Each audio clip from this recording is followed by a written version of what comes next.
We worked on it long, and we discuss it every week. Right. And we had it down to a point that we'd never seen anything like it. I'm so glad that you mentioned the fentanyl, because the fentanyl was almost a non-factor. And now I hear it's just pouring into our country. And it's the most dangerous of all, but just pouring into our country. And we stopped also human trafficking, mostly in women. The human trafficking was almost stopped. We built almost 500 miles of wall, despite 2.5 years of lawsuits, litigation, started by Congress, Nancy Pelosi and the Congress. They sued us for everything. And we won the suits, and we started. And within a few months, you would have had the wall totally complete. And they ought to paint it. They're supposed to paint the wall, and they aren't even doing that. They got to get a coat of paint on the wall. Believe it or not, it does rust. Maybe that's what they like. Let it rust, let it rot.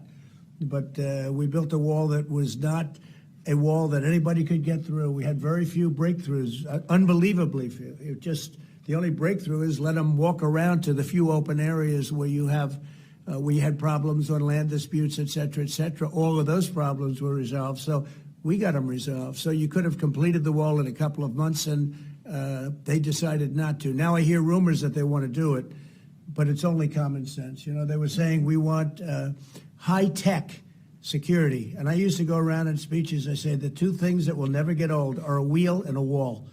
And that's true. I mean, when you get right down to it, the wall worked, really worked.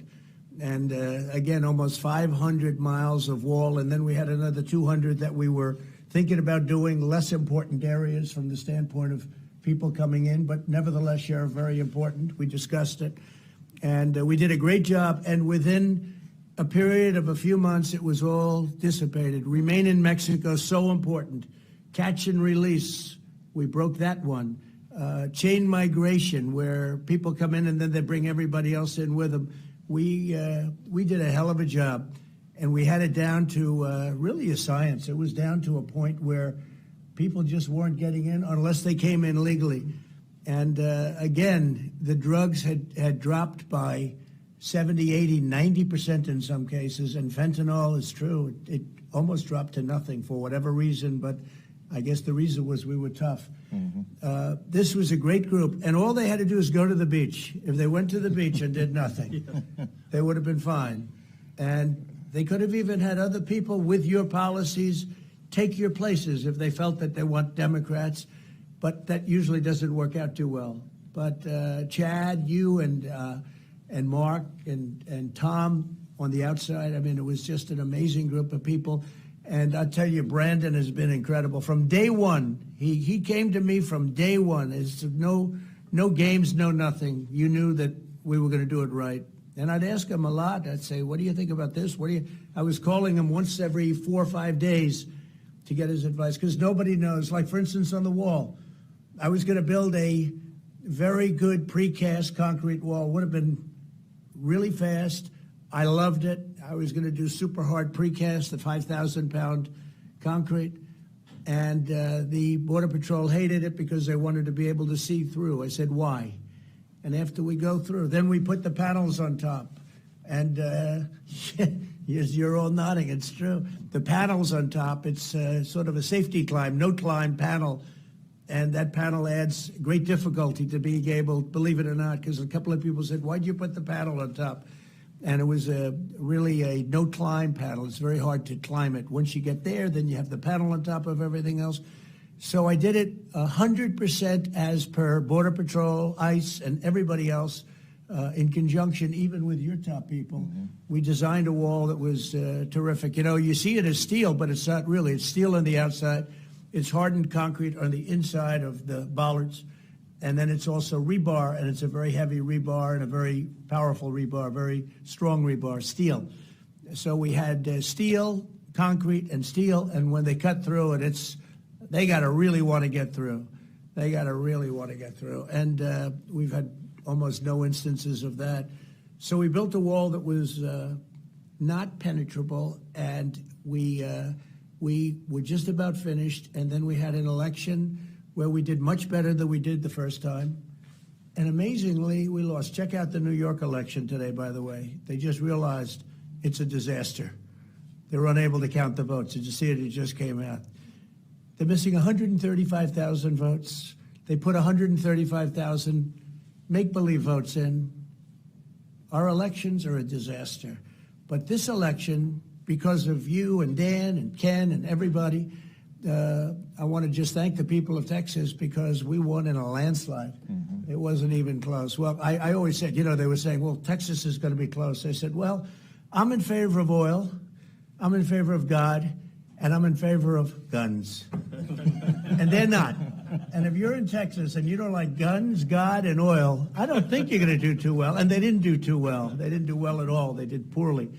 But we did well, and we did well in other states, too. We did well in states that we lost. We did really well, much better than we do. We got 12 million more votes than we got the first time. One of the media called up, and they said, could I ask you, what was the difference between 16 and 20? I said, well, the big difference is we did much better in 20. And they thought about it. They said, you're right, isn't it? But the vote counting was probably a little bit better for them in 20 because what we've done was appreciated by the people. And we better get our elections straightened out because you're going to have a runaway country. You're going to have a banana republic. You're going to have a third world country here pretty soon because our elections are a mess. But I just want to thank all of the sheriffs that are my friends. I want to thank the governor, the lieutenant governor, and I'll tell you what, good luck, Ken. And I know you have a little race coming up. Huh? Yeah, I know. And I'll be making an endorsement of somebody in the very near future. How many people are running against you, Ken? 2. 2? That's all? That's it. Well, that's not bad for you. No, we're going to do fine. You're going to handle it all right? Anyway, but he has done a really good job. So, and there's my doctor right over there. My doctor. He said, sir, if you want, you're really smart. You ought to take the cognitive test. I said, oh, what's that? Doc Ronnie, right? Now we call him Mr. Congressman. What a job you've done, Ronnie.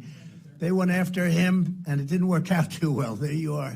The Democrats went after him like you wouldn't believe. But he did a test. Did I ace it? Yes, sir. I aced it. And I'd like to see Biden ace it. He won't ace it. He'll get the first 2. There's 35 questions, and the first 2 or 3 are pretty easy. Maybe the animals.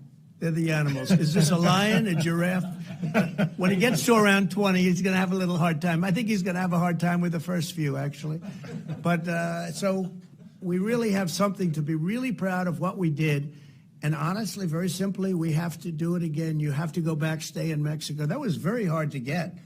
That took us litigation, dealing with Mexico. I really think the president of Mexico is a great guy. Surprisingly, he wants to see this worked out Exactly right. because he has people pouring through his country by the millions, by the way. Not, I see 100,000 here. 100. For every person you catch, and these experts say 4 or 5 get through, but I think it's a much higher number than that. It's a big border. I think it's a much higher number. Now, the wall has stopped a lot of it.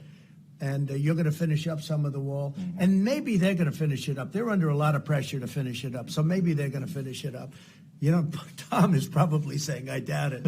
I mean, the real question is, do they really want open borders? Or are they incompetent? There's only 2 things. You're either incompetent or for some reason you have a screw loose and you want to have open borders. Now, the problem with the open borders is that countries are opening up their jails. They're opening up their prisons. You guys see this. And they're letting all their prisoners out. You notice their prison populations are way down. They do it very slowly because they don't want people to know this, but I know it. And they're letting all of their murderers, rapists, drug dealers, and human traffickers out. And they're coming into the United States of America at a level like we've never seen. They weren't coming in with us. And in fact, one of the quick stories I tell is that when we first started, I said, get them out. And I said really more than anybody, I guess, to you, Mark, you and Tom, I said, get them the hell out. The MS-13 gang members, who they say are the worst in the world, they certainly might very well be. I see what they do with knives, where they cut them up into small people. They cut people up into small pieces because it's more painful than using a gun. I said, get them out. And Honduras, Guatemala, El Salvador would not accept the people. Under the Obama administration, they wouldn't take the people. So the people came back to me just routinely, sir, I'm sorry, but they won't take them. I said, who won't take them? Guatemala, Honduras, and El Salvador. They won't take the people back. I said, oh, really? Why? They don't want them. I said, okay. How much money do we pay them? Sir, we pay them $500 million a year. What does that have to do with it, sir? I said, a lot. We're not paying them anymore. And then I got a call the next day from the heads of the three countries. We would love to take MS-13 back. They are wonderful people. We'd love to have them back where they belong. And we never had a problem after that. But now I understand they're not taking them back again because we don't deal with those countries right. I got along with the three people plus the president of Mexico beyond. He's a fantastic man. He really is. He's a fantastic man. Very different persuasion. His thought process is very different. Could be on the socialist side. But I'll tell you what, we worked along really well together, and he's a terrific man and a terrific person, and he loves Mexico. I will tell you that.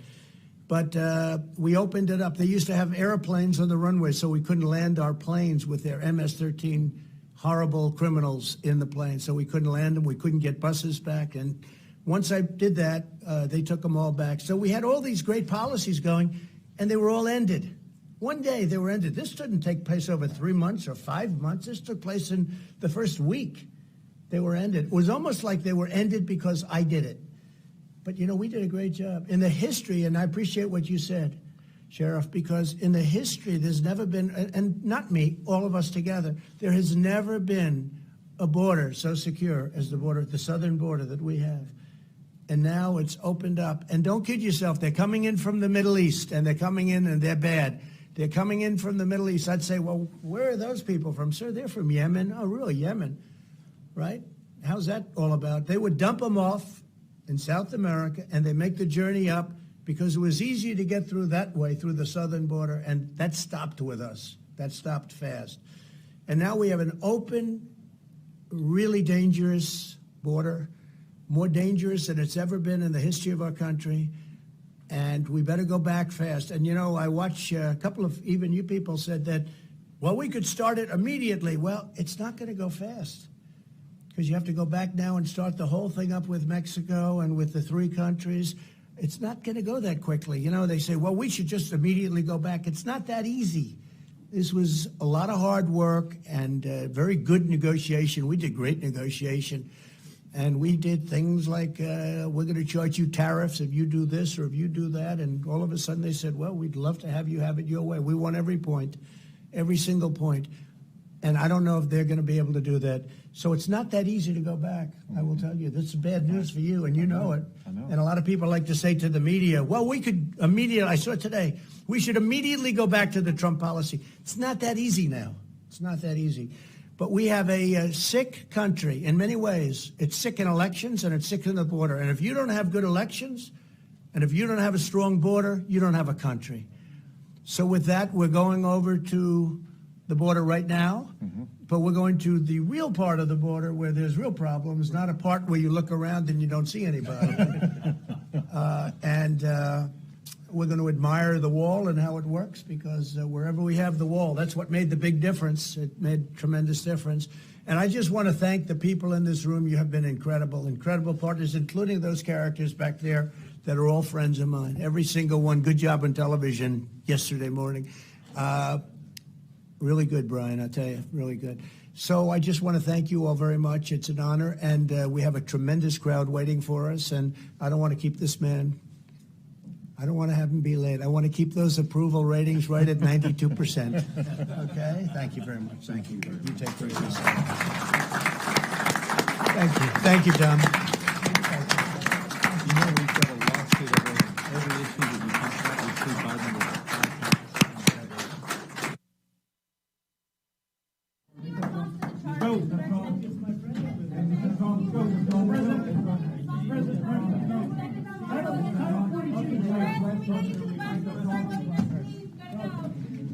So looks like Trump is getting a couple questions, but he's not responding. On that, here we are back live on IE Newswire. Well, you just seen the press conference prior to Donald Trump going to the border on in Texas, down by the Rio Grande, where the real problem is, not the El Paso, 1,000 miles away from where the invasion is like a gazillion times less than what was at. Always happens. You get something down the wrong pipe as soon as you get on the air. But there you see some of that. He was with Governor Greg Abbott at the border with Texas state troopers and law enforcement and border patrol personnel. Well, I don't know if there was border patrol personnel. There's Texas state personnel there, as you see some of the video of the conference that just ended in Texas with Donald Trump and Greg Abbott, and as we said, many of the troopers at the border. A lot of interesting things were said on the deal. What was especially intriguing was saying how great a relationship he had with the Mexican president. That was kind of surprising that he said he had a good relationship, despite the president of Mexico's, let's say, socialist leanings, as Trump put it, on there. So that was a lot of, that was kind of some new information, or at least I hadn't heard the president express that particular sentiment in a long time, or ever. So that was, but one of the things he pointed out was how the influx of gang members, everything coming up from Honduras, MS-13 gang members, were stopped. And he reiterated the story of, he said, okay, El Salvador, they came to him and said, Mr. President, El Salvador, Guatemala, and Honduras are not accepting the MS-13 gang members that you have deported to back to their countries from illegally entering the United States. And the president said, oh, okay. He said, how much money do we give them?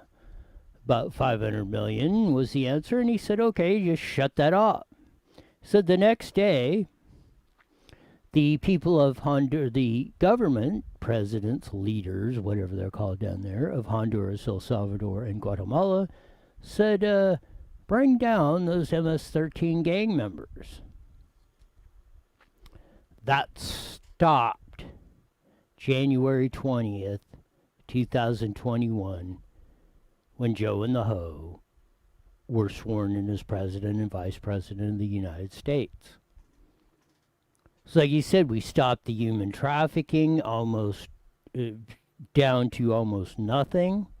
Again, a few months when Biden and the Ho were in, out with that, they're pouring across the border. You got moms trying to sleep or sleep on top or hide their teenage daughters because the sex traffickers are going to rape them, take them, and sell them into the sex slave trade in the United States of America.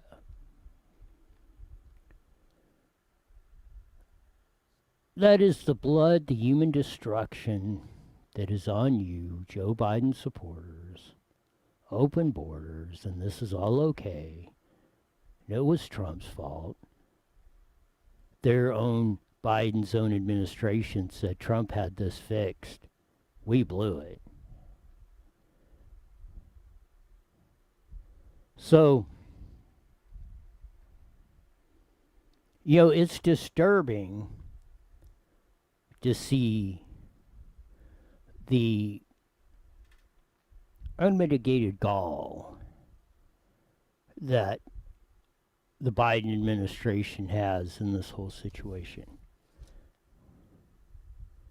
Instead of saying, yeah, we were acting on emotion, we were pandering for votes, we didn't want those who voted with us mad for us, and we knew the policy was wrong. to open the borders, to say, come on in. But we did it anyway.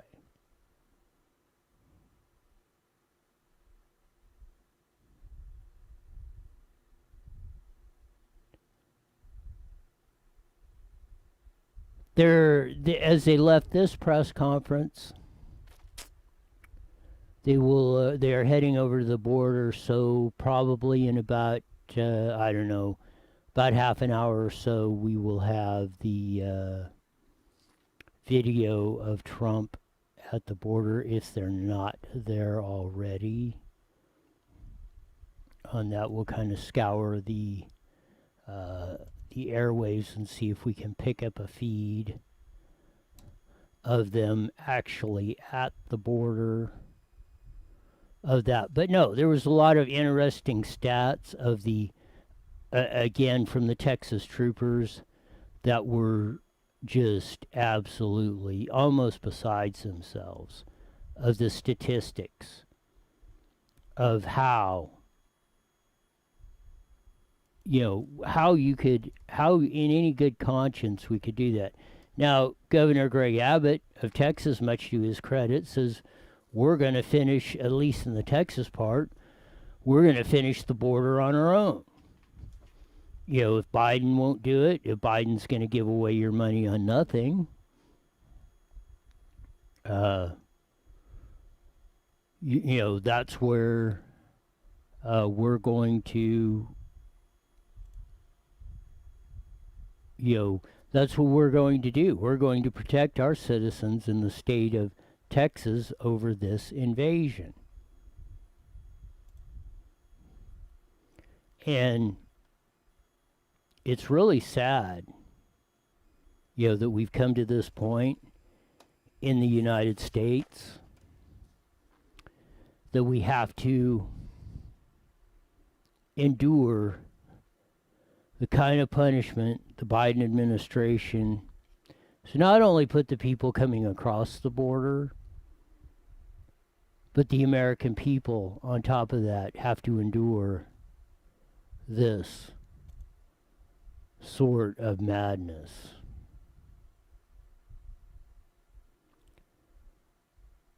It's extremely disheartening.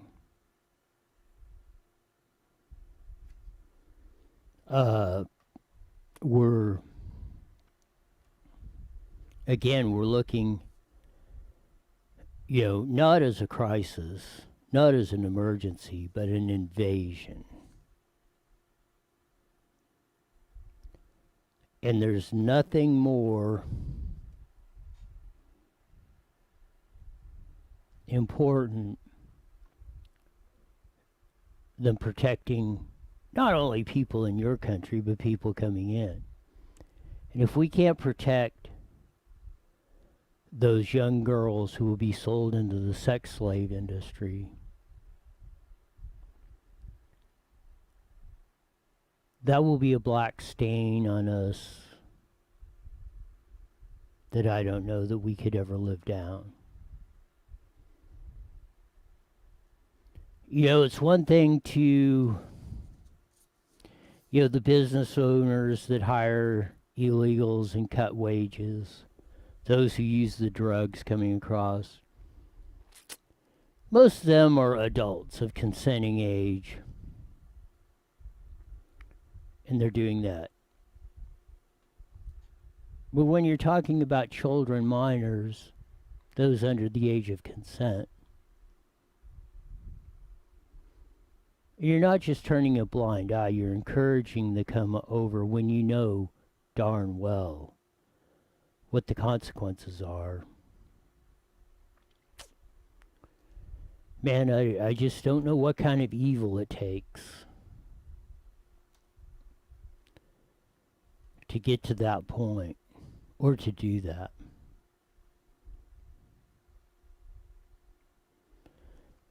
It's stunning sometimes that we have to be subjected to this. And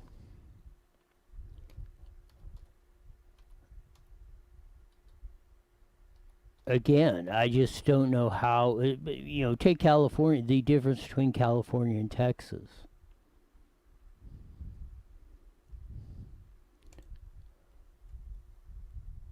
Texas is enforcing the border, putting their own troops out there, vowing to build a wall. Gulag Gavin Newsom just saying, come on in. You couldn't have two 180-degree opposite approaches to governing and their approaches on the border. But try as we may, hopefully we will be able to turn this situation around. A couple of updates. Trump addressed the election, and we'll check this out, but according to him, 5,000 fraudulent votes in New York were posted somewhere today on the elections in there. They said they can't count the votes. That might be in that disputed congressional race seat. I don't know, but we will check that out. But he did address the election issue also in the press conference that you just seen. So we got an update on that, on Trump's thoughts at this time, at least on that particular issue. So we will be back in a little bit when they actually get to the border. We'll cover that when it comes up. So stay tuned for that. That'll probably be coming up in probably within around noon, I think today is when they're doing that. So probably about 20 or 30 minutes. We will have the actual touring of Trump, Governor Greg Abbott, Texas troopers. Oh, Dr. Ronnie, the congressman who was Trump's physician when he was, he's a Texas congressman, and he urged Trump and he asked for Joe Biden to take a cognitive test, which tests your mental acuity. And he said he passed it with flying colors. Here's the Joe Biden. Take the cognitive test and have the results released to the American public. I really don't think that's too much to ask at this point, given your public appearances the last 6 or so months. So we'll be back in a bit when Trump actually gets to, Trump and Governor Greg Abbott of Texas get to the border. We will cover that live on IE Newswire when it gets here. But I wanted to give you the press conference and briefing that went on earlier today on that. So probably within a half hour or so, stay tuned for that. Till then, see ya!